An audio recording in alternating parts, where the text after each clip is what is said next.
पास करते हैं। उसके बाद लेजर में अकाउंट्स मेंटेन होता है,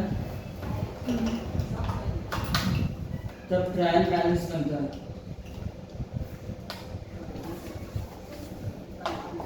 ये सब याद है ना? अब उसके बाद बनता है फाइनल अकाउंट। फाइनल अकाउंट में बनेगा पीएल, बैलेंस शीट,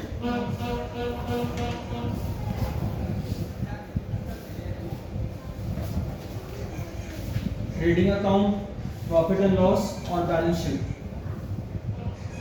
ठीक है, देखो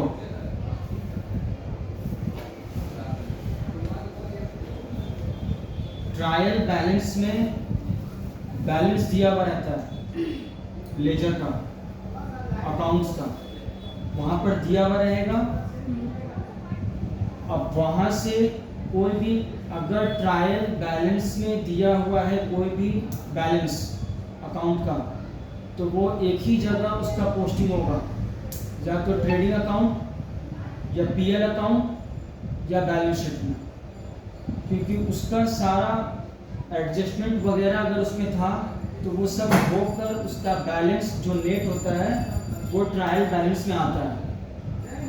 इसी के लिए ट्रायल बैलेंस में जो भी अकाउंट्स का बैलेंस रहता है वो एक ही जगह पोस्टिंग होता है। और एडिशनल इंफॉर्मेशन में जो देता है, जिसको बोलते हैं हम लोग एडजस्टमेंट, एडिशनल इंफॉर्मेशन में जो दिया रहता है तो वो बाद का है, मतलब ना ही उसका जर्नल में रिकॉर्ड है ना ही लेजर उसका बना है। तो जब ये दोनों है ही नहीं तो ट्रायल बैलेंस में कैसे होगा? ठीक है, ट्रायल बैलेंस में भी नहीं आएगा वो। और ट्रायल बैलेंस में नहीं आया है तो वो क्या हुआ है, बाद में बोला गया, मतलब ट्रायल बैलेंस बन गया है, अब कंपनी को याद आया कि उससे उधार लेना था या वो पेमेंट नहीं दिया, तो वो अकाउंटेंट को जाकर बोलेगा कि देखो इतना का पेमेंट नहीं हुआ है, तो वो बोलेगा कोई बात नहीं है। तब उस केस में क्या होगा, उसका दो जगह एंट्री होगा, या तो ट्रेडिंग और पीएल दोनों में, या ट्रेडिंग और बैलेंस शीट में, पीएल या बैलेंस शीट, पीएल और बैलेंस शीट में। अभी वो सब चीज़ करके दिखाएंगे, पहले बोल दे रहे हैं ताकि याद रहे वो चीज़ को। देखो मान लो cash account debit to capital 1 lakh रुपया है,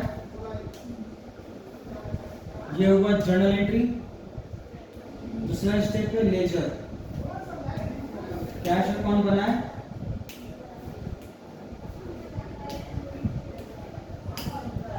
₹10,000, ये एसेट है,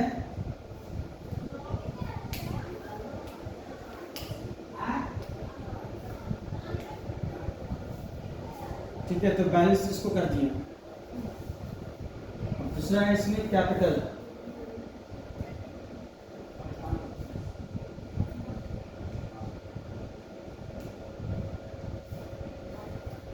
अब इसको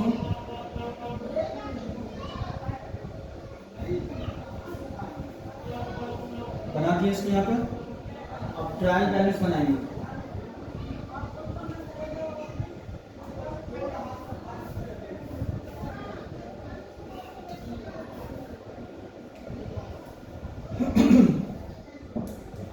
ये डेबिट बैलेंस है, कैश जो है डेबिट बैलेंस में लिखेंगे 10,000 रुपये। ये क्रेडिट बैलेंस है, कैपिटल अकाउंट,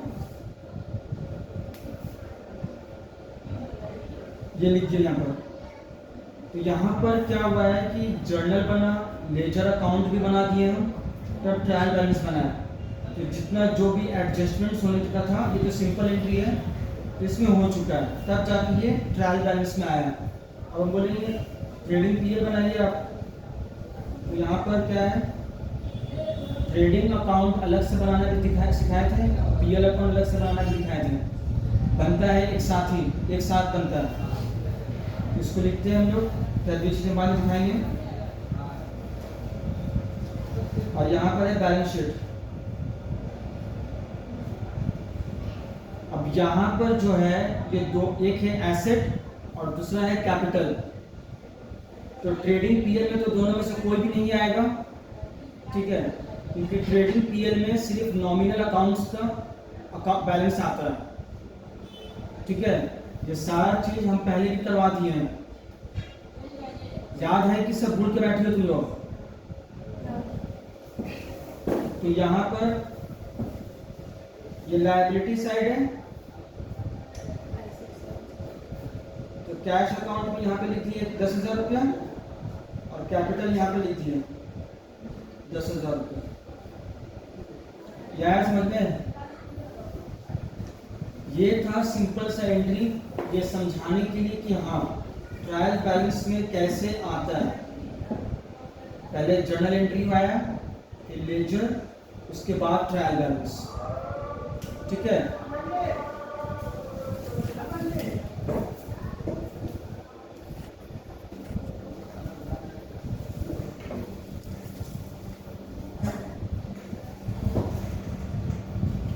तो देखो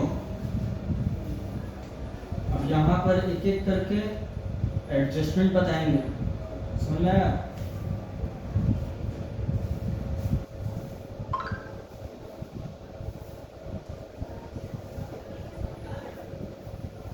देखो सबसे पहले है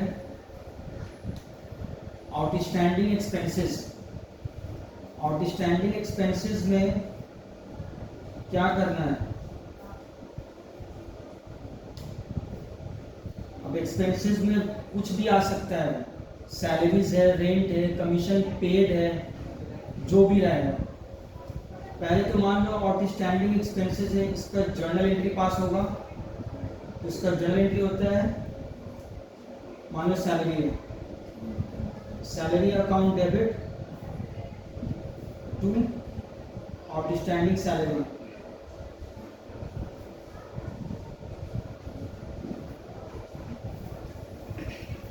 ₹10,000, ठीक है। अब इसका लेजर बनाएंगे,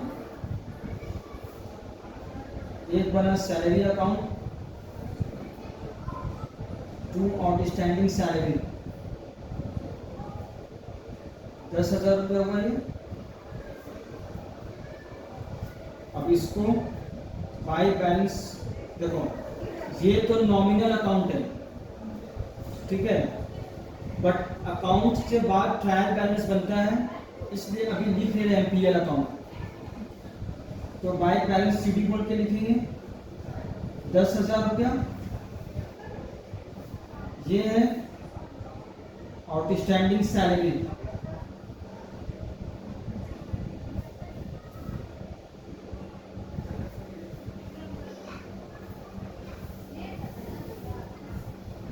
ये है लायबिलिटी,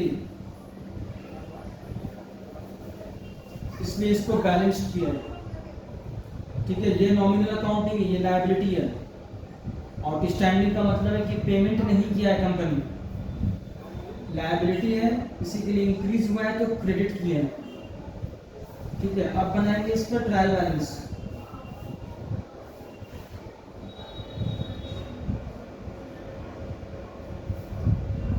पहले सैलरी का लिखेंगे, डेबिट बैलेंस है 10,000 रुपया, उसके बाद है आउटस्टैंडिंग सैलरी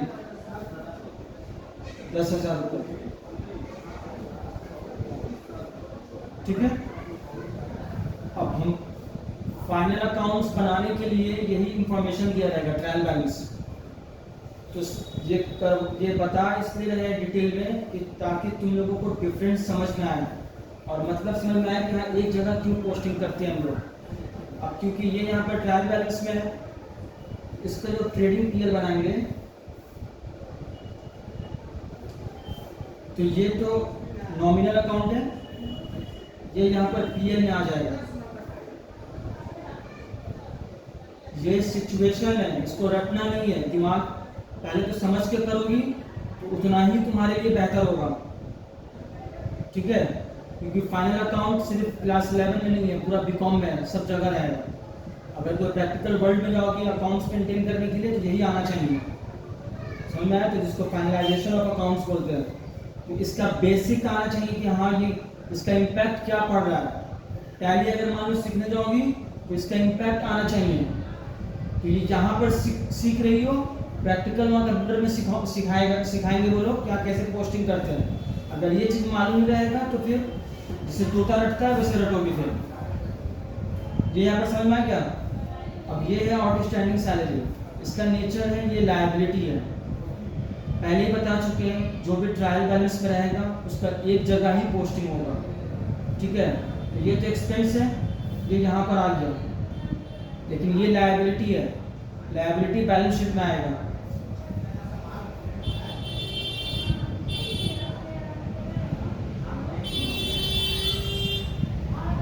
आउटस्टैंडिंग सैलरी बोल के लिखेंगे 10,000 रुपये। यह समझ में पूछना है, पढ़ाई पर थोड़ा ध्यान दोगी तुम, तभी तुमको बोल रहा है। इसी चैप्टर के ऊपर बेस है जो आने वाला 2 चैप्टर है, सिंगल इनकम्प्लीट रिकॉर्ड्स और एनटीओ। ये था पहला केस। दूसरा केस क्या होगा, यहाँ पर मान लो कि सैलरी पे किया हुआ है 10,000 रुपया और एडिशनल इंफॉर्मेशन में दे दिया है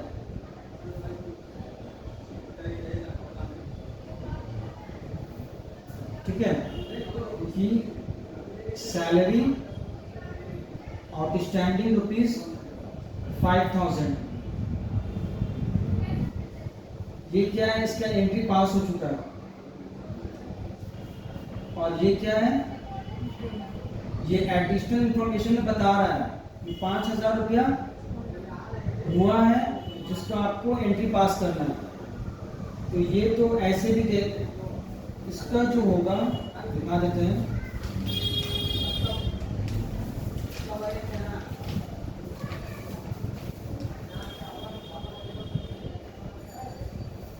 सैलरी जो हुआ है ट्रायल बैलेंस में उसका ऐसे आएगा,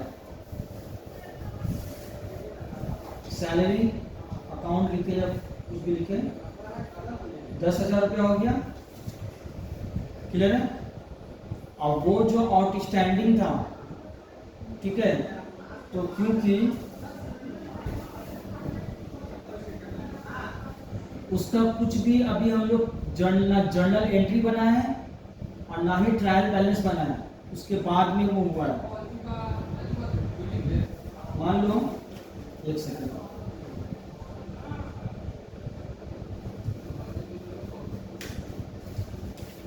कैश कम को नहीं दिखाना है, सिर्फ सैलरी का दिखाना है क्योंकि एक्सपेंस के बारे में बता रहे हैं।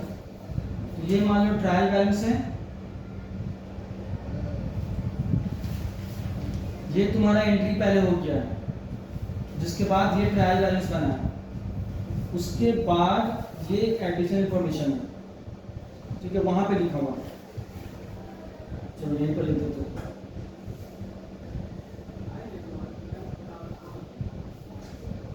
आउटस्टैंडिंग सैलरी 5,000 रुपया, ठीक है। अब ये क्या हुआ है कि इसका तो एंट्री पास हो गया है, लेजर बन गया है और ये यहाँ पर आ गया है, लेकिन इसका ना ही जर्नल एंट्री पास हुआ है। इसका मतलब क्या है वो समझाना चाह रहे हैं। इसका जर्नल एंट्री ना पास हुआ है ना लेजर बना है, इसी के लिए ट्रायल बैलेंस में नहीं आया। समझ में आया। तो अब क्या करेंगे हम लोग, पीएल अकाउंट बनाएंगे, इसको तो लिखेंगे ही 10,000 रुपया, और ये जो बाकी है, बाकी जो भी रहेगा, क्योंकि हम लोग जो अकाउंट्स मेंटेन करते हैं वो अप्रूवल बेसिस पे, अप्रूवल बेसिस का मतलब है कि जो इस साल का रहेगा उसको शो करना है हमको, ठीक है। तो ये आउटस्टैंडिंग है, आउटस्टैंडिंग का मतलब है कि इस साल का जो बाकी है, जो हम पेमेंट नहीं किए हैं, वो हमको दिखाना होगा, चाहे हम पे करें या ना करें। तो पे किए हैं तो यहाँ पर आउटस्टैंडिंग सैलरी बोल के लिखेंगे 5,000 रुपया, तो ये टोटल हो गया 15,000 रुपया। और फिर ये बैलेंस शीट में क्या आएगा, आउटस्टैंडिंग सैलरी बोल के 5,000 रुपये। ये समझ में आया तुम लोग को? तुम्हारा सिर्फ मुंडी हिल रहा है, पूछना है। अब देखो डिफरेंस बताते हैं। इसमें क्या था, आउटस्टैंडिंग सैलरी का पहले से ही एंट्री पास हो चुका था, लेजर भी इसी के लिए बन गया, और ये दोनों का दोनों ट्रायल बैलेंस में। देखो तो ये जो आउटस्टैंडिंग सैलरी है ये ऑलरेडी इस अकाउंट में ऐड हुआ है सैलरी में। ये जो बोल रहे ये बात समझ में आ रहा है? हाँ, जो वहां पर ऐड किया ना 5,000, ये इसमें ऑलरेडी ऐड हुआ है। यहाँ पर हम दो चीज भी लिखे हैं, जैसे टू कैश लिख देते हैं अलग से भी, तो उसका भी अमाउंट आ जाता है। तो इसी के लिए क्या हुआ, यहाँ पर दो जगह ही दिखाए हैं, क्योंकि सैलरी में पहले से ऐड है, तो यहाँ पर इसको दिखा दिए, और ये बैलेंस शीट में आएगा। ये क्लियर हुआ? लेकिन यहाँ पर क्या है, यहाँ पर ये सैलरी जो पेमेंट किया है जिसका 10,000 रुपये, वो सिर्फ दिखाया है पहले हम लोग, जिसका जर्नल और लेजर बना, इसको यहाँ पर दिखाया है। और ये जो है बाद में मुझे बताया गया है एडिशनल इंफॉर्मेशन के तरफ में, यहाँ 5,000 रुपया ये आउटस्टैंडिंग है। तब क्या किया इसको, अब बाद में बताया गया तब ना, इसी के लिए हमको इसको ऐड करना पड़ रहा है। तो क्या किया, इसको ऐड करके ना टोटल दिखा दूँ, और इसको बैलेंस शीट में भी दिखा दूँ। आया समझ में? कॉपी करो उसको।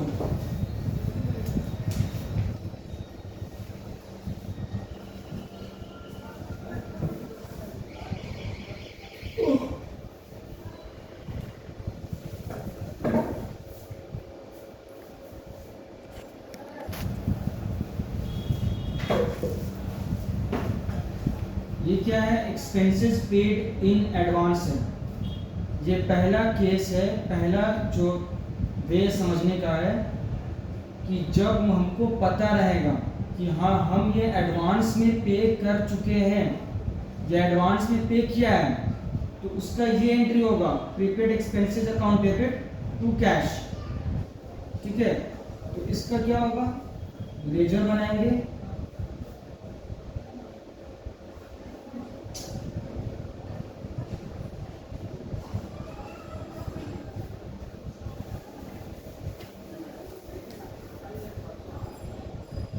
प्रीपेड एक्सपेंसेस जो होता है वो मेरा एसेट होता है, इसी के लिए इसको बैलेंस शीट किया। अब यहाँ पर क्या करेंगे, ट्रायल बैलेंस बनेगा इसका। ये डेबिट कॉलम में आएगा, प्रीपेड एक्सपेंस बोल के, प्रीपेड एक्सपेंस बोल के लिखा रहेगा, या फिर एक्सपेंसेस पेड इन एडवांस बोल के लिखा रहेगा। अब एक्सपेंसेस जो भी है बहुत सारा टैक्स का होता है, सैलरीज हुआ उसमें तो नाम लिखे थे, इसमें सिर्फ एक्सपेंस ही वर्ड लिखेगा, डेबिट कॉलम में आ गया। अब क्योंकि ये ट्रायल बैलेंस में है तो किसी एक जगह जाएगा ये, ठीक है, तो ये क्या होगा, बैलेंस शीट में डायरेक्ट चल जाएगा एसेट साइड में।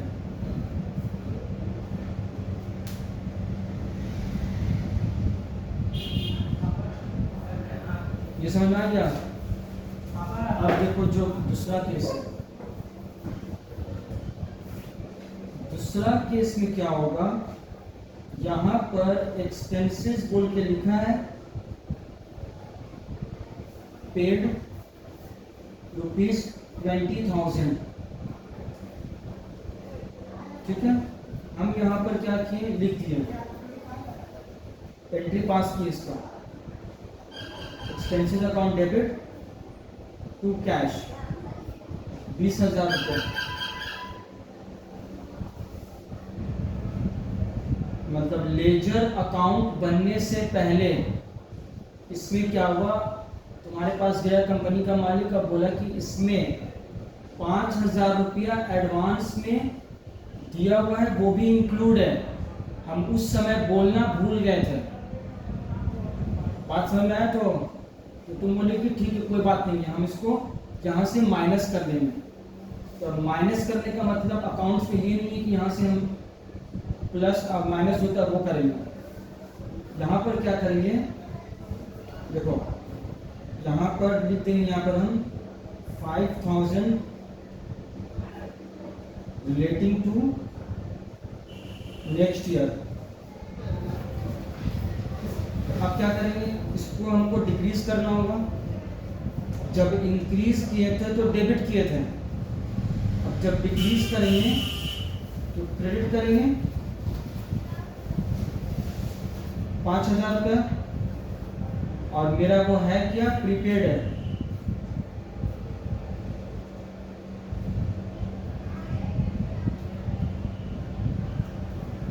आया समझ में? पूछना है किसी को?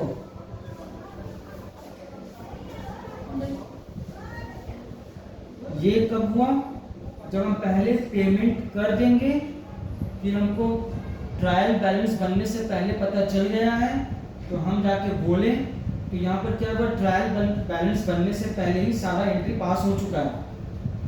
ठीक है, अब क्या है, लेजर बनाएंगे। तो लेजर में क्या करना है, यहाँ पर 2 एंट्री है। पहले एक्सपेंस अकाउंट बनाए,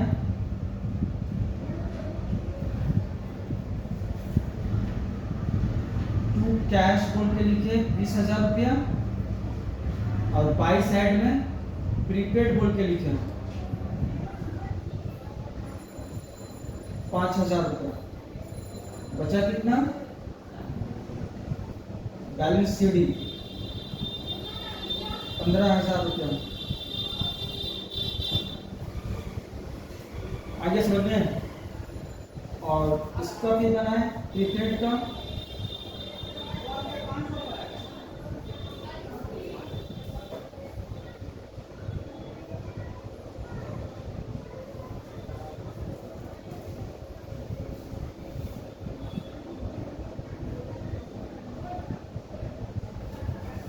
बनाएंगे ये ट्रायल बैलेंस।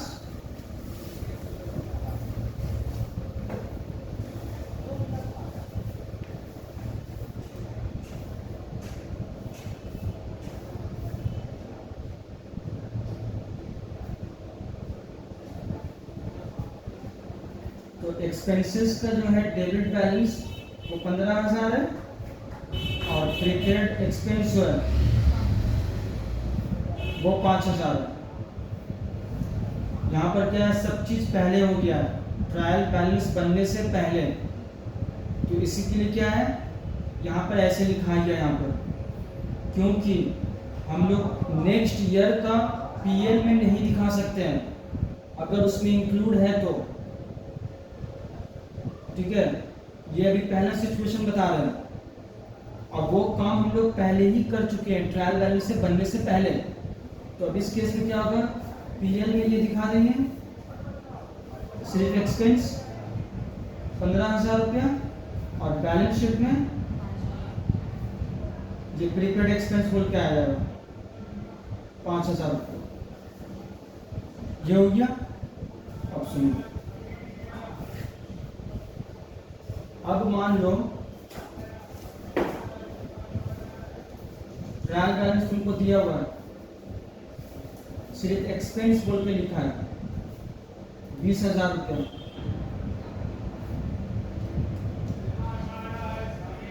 एडिशनल इंफॉर्मेशन में दिया हुआ है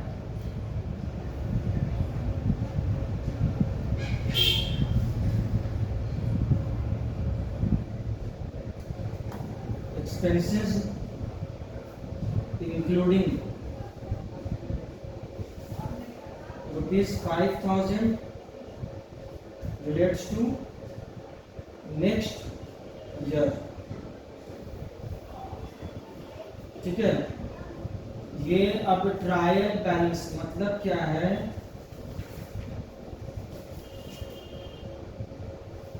ये पहला एंट्री जैसे बना, पहले से हमको कुछ नहीं पता है कि एडवांस में हुआ है कि नहीं, मतलब कंपनी वाला अकाउंटेंट को कुछ नहीं बोला, तो ये सिर्फ एंट्री पास हुआ, और ये एंट्री पास होगा तो सिर्फ ये एंट्री आएगा यहाँ पे, और बाय बैलेंस सीडी हो जाएगा 20,000 रुपया। ये यहाँ पर आ गया 20,000। क्लियर है? अब ये ट्रायल बैलेंस बन जाने के बाद कंपनी का मालिक गया अकाउंटेंट के पास, बोला कि देखिए ट्रायल बैलेंस तो बन चुका है, लेकिन एक्सपेंस में जो 20,000 रुपये का जो लिखा हुआ है उसमें 5,000 रुपया नेक्स्ट ईयर का इंक्लूड है। तो वो बोला कि ठीक है कोई बात नहीं है, उसको हम हटा देंगे। समझ आया? तो ये क्या हुआ? दूसरा है, ये क्या है? 5,000 यहाँ बोल रहा है कि नेक्स्ट ईयर का है। तब क्या करेंगे, पीएल अकाउंट में जब दिखाएंगे इसको, एक्सपेंसेस 20,000 लेस प्रीपेड एक्सपेंस 5,000, 15,000 हुआ, और उसको फिर बैलेंस शीट में भी दिखाएंगे प्रीपेड एक्सपेंस 5,000। तो एडिशनल इंफॉर्मेशन में जो ये था, तो इसका क्या था कि जर्नल एंट्री वगैरह पास नहीं हुआ था, ठीक है। तो अब जब बाद में वो बोला तो हम यहाँ पर क्या किए, इसका एंट्री पास किए, तो अब इसका एडजस्टमेंट ऑटोमेटिक हो ले लेगा वो। जब वहाँ जैसे टैली में क्या होता है, मैं ऑटोमेटिक एंट्री पास करूँगी तो वो ऑटोमेटिक वहाँ पर से सब काम हो जाएगा, ठीक है। ये तो अभी मैनुअली है, जब एक्सेल शीट में काम करोगी तो उसका काम करने का तरीका वहाँ का अलग रहता है। जैसे हम लोग इसमें करते हैं जनरली उस वैसे ही रहता है, सिर्फ उसमें काम फास्ट होता है, ठीक है। तो माइनस क्यों किए, उसमें क्यों नहीं किए थे, इसमें क्यों किए, इसमें किसी को कुछ पूछना है? उसमें क्योंकि पहले से सारा चीज हो चुका था, इसी के लिए कुछ माइनस माइनस नहीं किए, सीधा पीएल में 15,000 बैठा दिए थे और यहाँ 5,000, और यहाँ पर इंक्लूड है हमको बाद में बताया गया अकाउंटेंट को, तो उसी को बोलते हैं एडिशनल इंफॉर्मेशन या एडजस्टमेंट। तो अब यहाँ पे करके दिखाएंगे, क्योंकि ये प्रीपेड है, नेक्स्ट ईयर का करंट फाइनेंशियल ईयर का पीएल में हम लोग नहीं दिखा सकते हैं, इसी के लिए इसको माइनस करना है।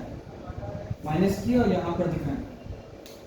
किसी को कुछ पूछना है तो डाउट्स क्लियर करो, क्योंकि आने वाला 2 चैप्टर सेम टू सेम हूबहू यही है। ये अगर मेरे तरफ एकदम क्लियर रहेगा तो हमको उसको कराने में कुछ भी वक्त नहीं लगेगा। बताओ, घर में नहीं पढ़ाई करोगी तो फिर रोगी बैठ के। फिर फाइनल अकाउंट कराने के एक और भी तरीका रखने वाला है कि मतलब कि हाँ वो आया है उसको बस लेस कर देना, लेकिन डिटेल नहीं पता रहेगा।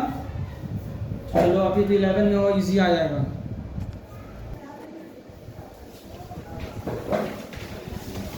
जैसे सैलरी पेड लिखा है, एलिमेंट्री बता रहे थे पहले, तुम लोगों की जो इलस्ट्रेशन रहेगी उसमें सिर्फ ट्रायल बैलेंस से शुरू होगा, ठीक है। ये इस अभी एक सिर्फ बता रहे हैं, फिर आगे इस तरह से नहीं दिखाएंगे, ठीक है। तुम लोग को सिर्फ बताएंगे कि हाँ ट्रायल बैलेंस में है, तुम लोग समझ जाना इस चीज़ को, क्योंकि ये पॉसिबल अभी नहीं हो पाएगा कि हम हर एक चीज़ के बारे में पूरा डिटेल में उस समय बताएं, ठीक है। तो सैलरी पेड ₹10,000 है, ये एक्सपेंस है। एक्सपेंस का जो भी एंट्री होता है उसको हम लोग जर्नल एंट्री पास करते हैं, salary account debit to cash 10,000 रुपये। अब इसका हम लोग लेजर बनाएंगे, टू कैश बोल के लिखिए यहाँ पर 10,000 रुपये। By balance CD, nominal account जो भी होता है उसको हम लोग by profit and loss account बोल के ही यहाँ पे ट्रांसफर करते हैं, क्योंकि ये ट्रायल बैलेंस बना रहे हैं, इसी के लिए यहाँ पर लिखे हैं। तो यहाँ पर लिख देंगे ट्रायल बैलेंस अब बनेगा, debit column credit column, salary बोल के आया डेबिट कॉलम में 10,000 रुपये, ठीक है। अब जब भी तुम लोगों का जो सम से स्टार्ट होगा वो यहाँ से होगा, तुमको ये इंफॉर्मेशन दिया रहेगा। जब ट्रायल बैलेंस में इस तरह से दिया हुआ है, तुमको यही मानना है कि हाँ ये एंट्री पास हो चुका है, बस अब इसका एक जगह एंट्री होगा, कोई भी एक्सपेंस को पीएल में बस ट्रांसफर कर देना उसको, टू सैलरी बोल के। आगे समझ में। दूसरा, कोई भी इनकम अगर है, इनकम का क्या लिखते हैं हम लोग, जैसे कि इनकम में कमीशन रिसीव हुआ। इनकम हमेशा ट्रायल बैलेंस के क्रेडिट कॉलम में आएगा, ठीक है, क्योंकि कभी कभी वो कमीशन रिसीव बोल के नहीं लिखेगा, कमीशन सिर्फ लिखा रहेगा और डेबिट और क्रेडिट कॉलम में किसी में एक में दिया रहेगा। तो वहाँ पर खुद से जानना है कि क्या है, कमीशन पेड है कि कमीशन रिसीव्ड है। अगर डेबिट कॉलम में है तो वो कमीशन पेड है, मतलब एक्सपेंस है, पीएल के डेबिट साइड में आएगा। और क्रेडिट कॉलम में दिया हुआ है तो उसका मतलब है कमीशन रिसीव्ड है और वो इनकम है, वो पीएल के क्रेडिट साइड में आएगा, ठीक है। तो commission paid received ₹10,000, cash account debit to commission.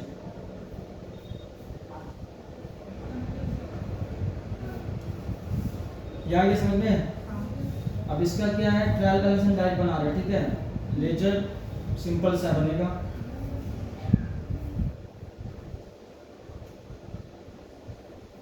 यहाँ पर कमीशन बोल के सिर्फ लिखा रहेगा क्रेडिट कॉलम में, रिसीव्ड बोल के लिखे तो इजी हो, तो समझ ही जाएगा स्टूडेंट।